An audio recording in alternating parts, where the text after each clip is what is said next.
Hey guys, it's Dr. Justin Marcagiani here. Welcome back to Beyond Wellness Radio. Evan Brand, how we doing, my friend? How was your weekend? Hey man, weekend was good. People are probably like, I'm listening on a Wednesday. Why are you talking about your weekend? But hey, look, this is our Monday. So we're having fun and soaking up the sun.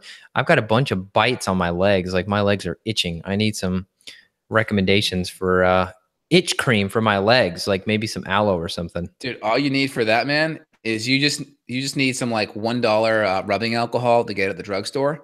Take a little bit Ah, of that in the cotton ball and just rub it right on the bite. Gone. I'm gonna try it. I think I've got some. I think I've got some rubbing alcohol. No, I may have hydrogen peroxide. I'll have to get some. I'll get some. I'll get some rubbing alcohol and report back. I don't That's think it. it's mosquitoes. I haven't seen any mosquitoes yet, but I know they're out there. Yeah, it could be just some kind of other little pest out there that's giving you some bites. A little bit of rubbing alcohol, you're good, man. Cool, cool. You're all Well, set. you came up with a good topic idea today of minerals, which I thought was cool because I had mentioned another topic, which was kind of like, okay, I've been doing a lot of yard work and I think dehydration is a common issue for people. We kind of skipped over spring, like we're straight into summer here. So it's been 90 degrees and above Fahrenheit. It's been crazy hot for Kentucky in May. And I've been doing some work outside and then I come in and I throw together a bunch of little tinctures and potions and powders. And I thought, man, how many other people are dealing with mineral issues? And you're like, hey, let's, maybe we tie it into the seasons like summertime, but why don't we tie it into general minerals and what can happen? And I thought that was a genius idea because previously, and I think we discussed it a bit on the podcast, maybe not, but like back in starting in February, I was having those random blood pressure spikes. And you and I started talking about this whole adrenal, mineral, blood pressure, kind of blood sugar stuff. And I think that's cool. So why don't you lead us off? How should we dive into this topic?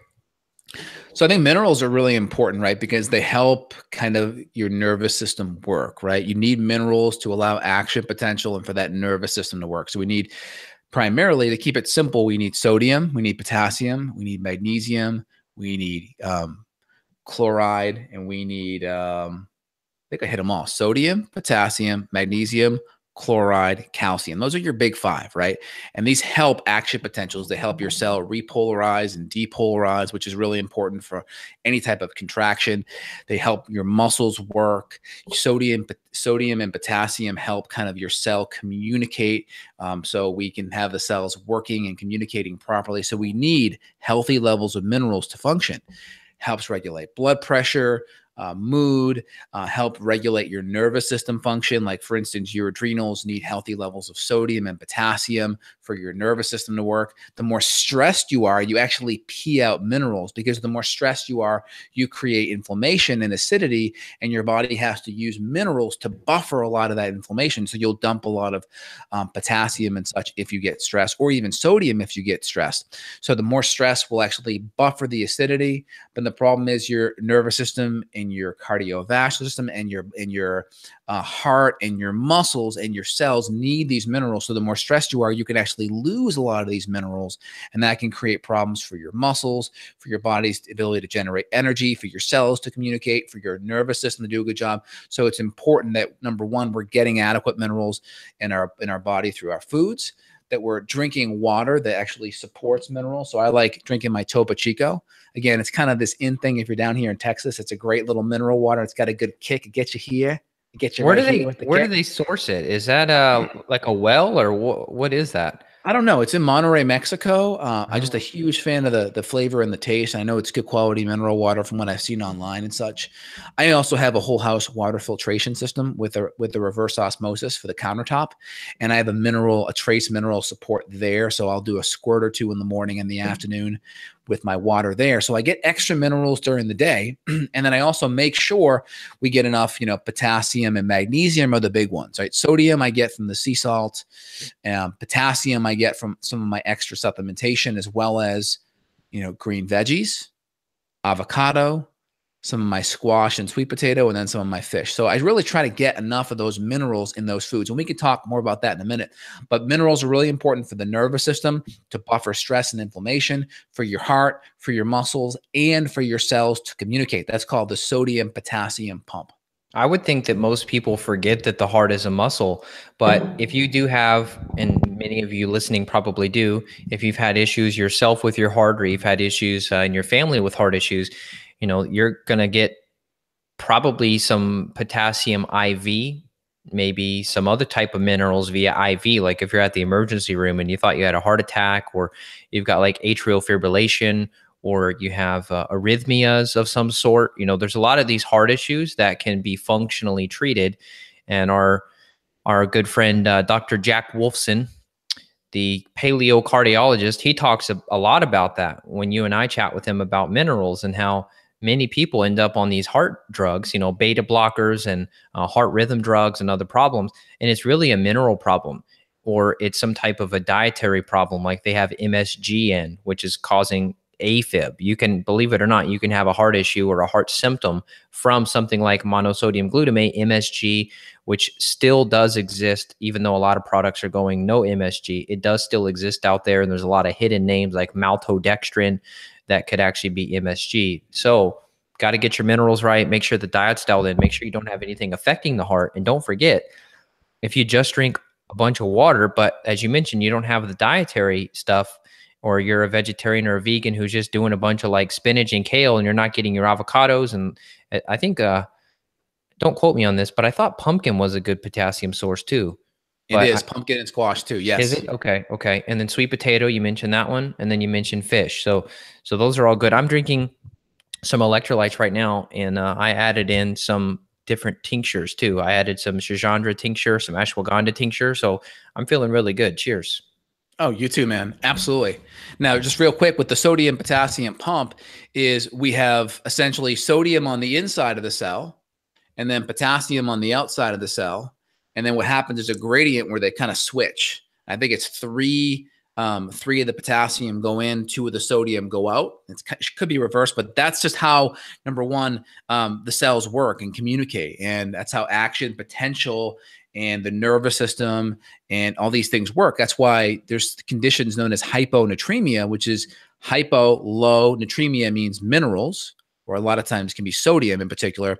When people around marathon time drink too much water, they can dilute their minerals. It was a big thing. It was like, I think they called it Wii for a Wii. It was like whoever drinks the most water without peeing wins a Nintendo Wii. And this girl, I think, drank 6 gallons of water and she died. Right? Because she developed hyponatremia because she diluted all those minerals down. Now the cell can't communicate. So what happened? A heart attack or something, or what? What happens from over diluting your minerals like that? Yeah, it's going to be cardiac arrest, right? Because the heart's not going to be able to work. So yeah, so I was correct the first time. Inside the cell, right? Sodium. Outside the cell, potassium. 2 potassium go in, 3 sodium go out. So it kind of plays this little switcherooski. Okay, so let's chat about, yeah, it does. Let's chat about the adrenals in that context then. So you brought up marathons. So let's talk about this. That's an extreme adrenal stress. Mark Sisson, notoriously was a long distance runner and said, he basically almost killed himself doing that, and really does not push people towards marathons, really pushes people towards like sprinting and high intensity interval training and playing Frisbee, which I think is cool. And not marathons. And a lot of clients that have come to you and I, they're wanting to train for marathons. And I just tell people the blunt truth, which is like, hey, look, I'm not really going to encourage you to do this. I guess if you're paying me to do it, I'm going to support you the best I can. But just know that running 26 miles is probably not the best thing for your health. But just talk us through what's going on from an adrenal perspective. I guess the kidneys are doing something too. Are the kidneys responsible for dumping some of these minerals, or is it adrenals burning them up, or is it all of it? So there's a natural sodium potassium kind of ratio that happens. So as your adrenals get more stressed, there's a hormone inside the adrenal glands, right, called aldosterone. And like in doctorate school, when you're learning about the function of the adrenal glands, it's like this. It's sugar, salt, sex. The deeper in you get, the better it gets. That's how you remember the adrenal gland function. So the outside part of the adrenal glands, sugar, that's the cortisol portion of the adrenal gland that regulates blood sugar. Okay. The inner part, it regulates salt. That's the mineral corticoids, aldosterone. And then the very inside is the sex hormones. That's the DHEA and such. So sugar, salt, sex. So cortisol, mineral corticoid, aldosterone, which helps regulate minerals. That's what we're talking about here. And then the sex hormones.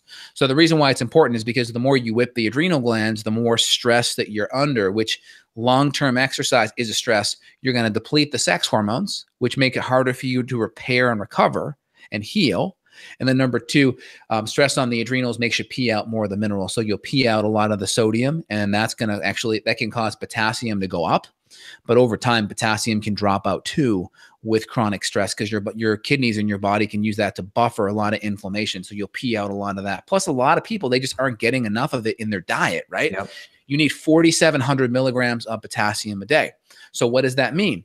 So if you go to justinhealth.com/chronometer or chronometer, however you pronounce it, CRONO meter, METER, and you sign in, it's a free account. You can then just plug your foods in. Excuse me. He's got that frog in the throat coming back. Yeah, little frog in the throat. It attacked me. It got me. So you just put your foods in there for a simple day. And what you'll find is at the bottom, it'll tell you your macronutrients, your protein, fat, and your carb percentage. It'll tell you your micronutrients too, which it'll walk you through your sodiums, your potassium, your minerals, your vitamins. And you want 4,700 milligrams of potassium per day. That's a lot. It's a lot. I guarantee it's a lot. 98% of people listening, if they do that, they're going to see that they're too low. It's fun. Like, it's kind of a pain to track everything, but I think you guys listening should do this at least for a few days. Track your typical day, because we all get in the habit of eating the same thing over and over again, our same menu Monday through Friday or whatever. So you're probably eating the same food. So it should be easy maybe to even start doing this from memory. Log in and look at it. I bet you're going to be low, most people. Totally. So you need about 4,700 milligrams of potassium a day. You're going to typically need about 3,400 of sodium and chloride. Now, that's easier to get because typically even junk food has sodium and chloride in it, right? Table salt is sodium chloride, right? Na and then Cl. So even people that are on junky food diets tend to get enough sodium. They may not get good quality sodium. So if you look at Dr. Brownstein's book called Salt Your Way Back to Health, he talks about getting good quality sea salt, whether it's a Himalayan sea salt or whether it's, I like Redmond's real salt because it tastes really good too. And there's about 70 something minerals in it. So I like that. So you're getting good quality sodium, good quality chloride, but we also need the potassium, right? About 4,700 milligrams a day. What does that mean? Okay. You're going to get about a gram per avocado. Okay. So one avocado gets you almost 25% of the way there. And then you want about 5 or 6 servings of green vegetables. So I'll do like a green drink. I'm going to have it in a little bit. I got a Thyroid Reset Summit interview, which I'm excited about in about 20 minutes. Go to thyroidresetsummit.com to sign up. It'll be this fall. But I'm going to get a green drink that's going to have 7 servings of vegetables. It'll have about 1,200 milligrams of potassium. So I have 1 avocado already, and then I'll do 1 green drink. Now I'm already half my potassium for the day. And then if I do a nice 2 or 3 servings at lunch of green veggies, and then another 2 servings at dinner, I'm good, right? I'm good. Yep. You can also supplement with potassium chloride. There's a salt called Nu Salt, NU-salt. And that's a potassium chloride salt. So you can salt your food with that, and that can get you over the top as well. I also use a couple of electrolyte support products by my sink. That is, there's 2, I think they're the same product. I use Endure by Trace Mineral Research. And I also use one called Light Show, which is almost the same ingredient structure. I think they probably private label it. So I like those products by Trace Minerals and Light Show. There's some really good mineral ones.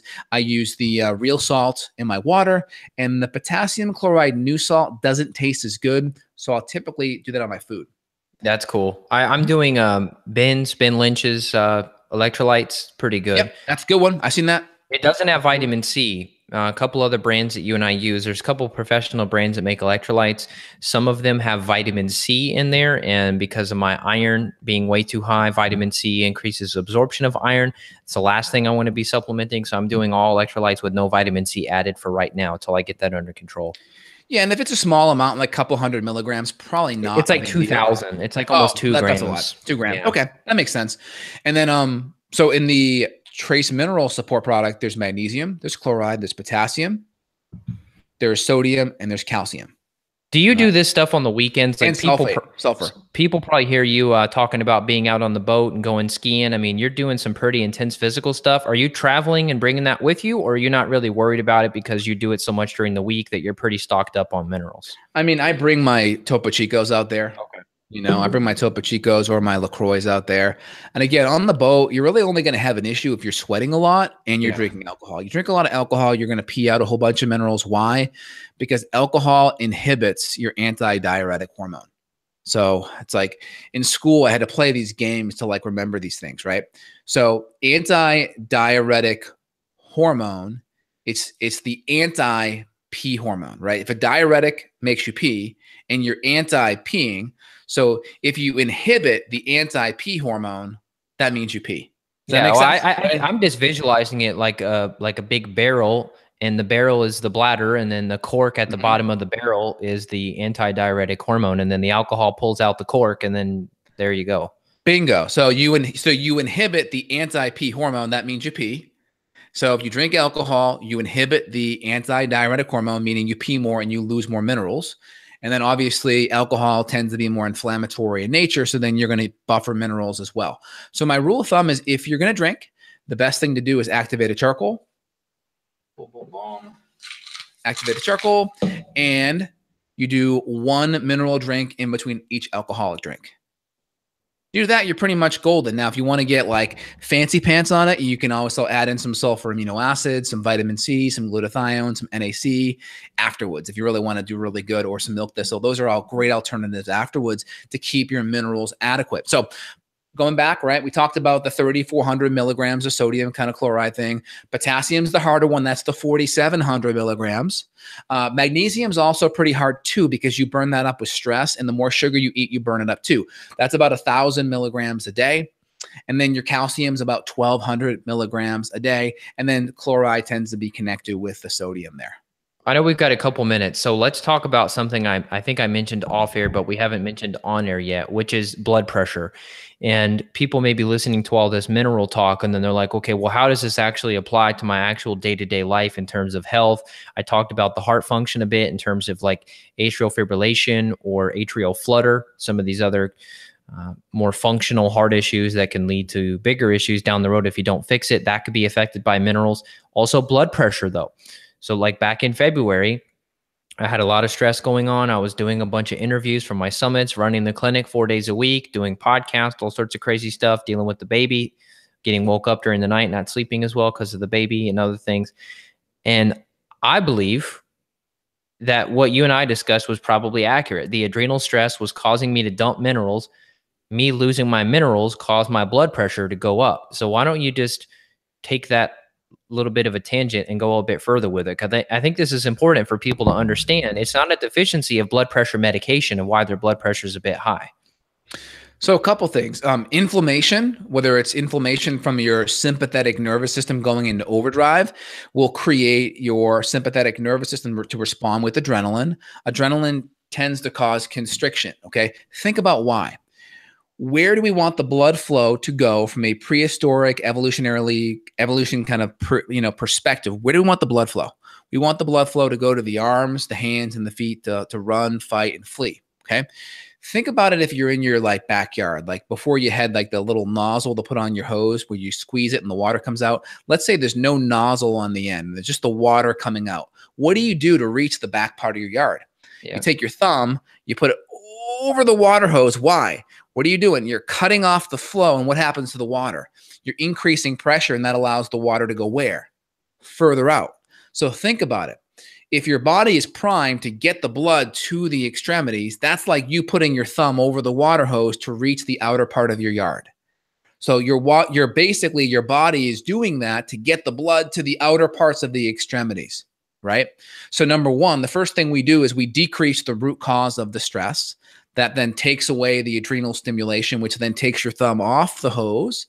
And then number two, we give extra things to support it, because during that stress response, we pee out minerals, the sodium, the chloride, and then eventually the potassium and the magnesium during stress, because stress is inherently has inflammatory byproducts of it, which aren't necessarily bad, but there's a price to pay for it. And if our diet's poor, then we're using up minerals to basically pay this stress debt, right? So the goal is we want to make sure at least our diet is super nutrient dense. So if we're under stress, we at least have more coming in that we're spending, right? So adrenal stress under control, extra supplemental minerals. And if you're under more stress, that's where the diet has to be good. And ideally, we have good supplementation on board too. So we have extra bioavailable chelated minerals. Like in our lines, we use a lot of the magnesium malate or the magnesium glycinate, which are magnesium's bound to amino acids for better absorption. Same with calcium, calcium dimalate, Same with sodium. We may use the real salt, or if we're using extra potassium, we may do the electrolyte support or the new salt. So there's a lot of things we may do to help supplement on top of a really great diet. And you'll see anyone listening to this podcast, go to Chronometer and run your food through Chronometer for a sample day. You're going to see it's pretty hard to get that potassium up there. It's difficult. Yeah. I had 2 more cents to add about the stress piece, is that anyone listening and they say, oh, Dr. J, I'm not stressed. It's like, okay, look, it doesn't have to be just emotional, like job, relationship stress. This could be gut infections. This could be parasites like I had, H. pylori like I dealt with, bacterial overgrowth. This could be candida. This could be sleep issues. I mean, this doesn't, when we say stress, I mean, that is such a big term. And I think people blow it off because like, no, I'm not stressed. That doesn't apply to me. It could. You could have a super chilled out life, live in the middle of the woods, and have gut bugs, and that stress creates all these problems we're talking about. That's the hidden stress we're talking about. And then remember, it's not just the stress of the gut bugs. The gut bugs are also going to create a malabsorption where you may not absorb those minerals fully because it's affecting your motility or the absorption component, right? Some of those minerals may even get eaten up by these bugs. I know iron's one of the ones that a lot of bugs like as well. So it's possible the bugs could be eating up those minerals, or you're just malabsorbing them and they're going out in the stool. Because a lot of times these minerals, some need hydrochloric acid to be ionized so they can get into your bloodstream so they can actually be utilized. Yep. So if the diet's perfect, you've been following a good paleo template and you're still not getting results, well, you got to look deeper into the gut, get those functional tests done. Because if you have an H. pylori infection, reducing stomach acid, as Justin mentioned, now you can't manufacture everything you need to from your food. So it's not about what you eat. It's about what you digest from what you eat. And I think that's a good way to wrap this thing up. So get the testing done. Make sure you monitor using Chronometer your food for a few days. Check out where you're at and get some of the testing. Look into the organic acids panel. We can measure some of your nutrients and vitamins on there. Vitamin C, B is in Bravo. We can look into some of that. Can't do minerals there, but we can make a lot of inferences when we look at your amino acids. Okay, look, we see malabsorption. We're assuming based on symptoms, probably minerals can be affected. And then get the stool test run. We always run a comprehensive stool panel. Make sure you look for the gut infections, and then always look for adrenal stress. We always run adrenal profiles because there are many different variations of adrenal stress that can happen, and that all depletes minerals. That ties right into this conversation. So get those functional 3, we call them. That's what I call them. Get those functional 3 done, and then you're going to be in good shape. If you work with us, awesome. If you work with somebody else, cool. Just make sure they know what they're doing. If you want to reach out to Justin for a consult, check him out. Justin Health. That's such a clever name. JustinHealth.com. Reach out to Justin. If you want to reach out to me, you can check out my site. It's Evan, EVAN, brand, like brand name, evanbrand.com. And we're both here for you. We're happy to help you all. Excellent. And then just to kind of reiterate here, a couple things. Couple people wrote in the questions here, is it possible to get enough potassium doing keto? Yeah. I mean, you have to do about 6 or 7 green vegetable servings a day. So like, let's say a palm serving is 1 serving. So every meal you should strive for at least 2 servings. Number 1. Number 2, that'll, good potassium. Avocados is going to be an amazing potassium source. So good 1 full avocado, maybe even 2, but definitely 1 full one. And 6 servings of green veggies. If you're going low on the green veggies, get a 2nd full avocado in a day. I'm fine with that. And then of course, some fish tend to be really good. And then you can always do the new salt to fill in the gaps there too. I think that's a really good starting place there. And also, if you have low cortisol levels, remember, low cortisol, you probably also have low aldosterone levels too.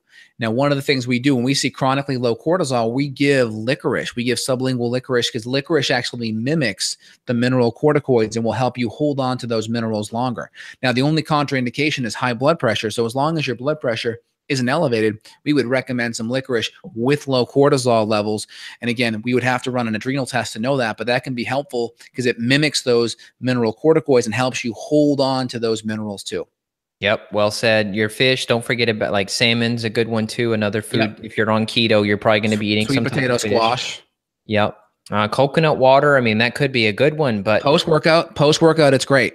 Just make sure they're not adding sugar to it. Some brands add sugar. So just look out for that. Yes. I think we hit it all up. I would just say, everyone, if you're enjoying this, give me a thumbs up, give me a share, go sign up over at the Thyroid Reset Summit. And if you've already done that, give us a share and let your friends and family know.